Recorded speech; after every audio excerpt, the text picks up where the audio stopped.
Pinipirwisyo pa rin ng rotational brownout ang ilang lugar sa Mindanao at ayon sa Department of Energy, posibleng maging problema sa buong bansa ang kakulangan sa supply ng kuryente pagsapit ng 2016 kapag naantala ang pagpapatayo ng isang power plant sa Subic. Balitang hatid ni Julio Segovia. Hanggang ngayon, nangangapa pa rin sa dilim ang ating mga kababayan sa Mindanao dahil sa patuloy na rotational brownout doon. Sa Zamboanga, balik sa 7 oras ang nararanasang power interruption, habang 2 oras naman sa Kidapawan, North Cotabato. Ayon sa Department of Energy, walang pinagkaiba ang problemang ito sa power outages na naranasan doon noong panahon ng tag-init. Ang rotational brownout daw ngayon ay dulot ng isinagawang maintenance shutdown noong 1 linggo sa isang unit ng STEAG. Ang plantang nagsusupply sa Mindanao ng mahigit 100 megawatts ng kuryente. Sa kasamaang palad, bumigay rin ng isa pang unit sa planta. Pero hindi raw talaga ito maiiwasan. I just got a report that is a serious problem on the rotor. It will take months before that is addressed.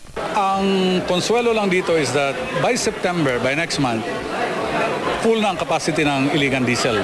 Ang solusyon ng DOE, bukod sa pagpapabilis sa pagbabalik operasyon ng Iligan Diesel Power Plant, ay ang paghikayat sa mga power generator ng Cagayan de Oro at Davao na magbenta ng kuryente sa iba pang bahagi ng Mindanao. Pero ang kakulangan ng supply ng kuryente sa Mindanao, pwede raw maging isang pambansang problema sakaling maantalang ipinapatay yung 600 megawatt coal-fired power plant sa Subic. Ang konsorsyum ng pribadong sektor na RP Energy ang nagpapatayo sa planta. Tutol sa plano ang ilang environmental groups, kaya ang usaping ito nakarating na raw sa Korte Suprema. Yung entrance ng planta. So, there might be an issue on the supply by 20.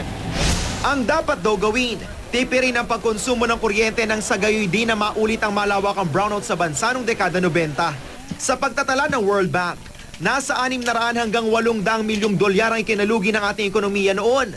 Mula kasi taong 1992 hanggang 1994, araw-araw na nakararanas ng hanggang 12 oras na brownout ang Luzon. Ayon sa pag-aaral ng Asian Development Bank, hindi raw sapat noon ang ating kapasidad na tugunan ng demand ng kuryente sa buong bansa sa kabila ng mga proyektong ginastusan ng gobyerno.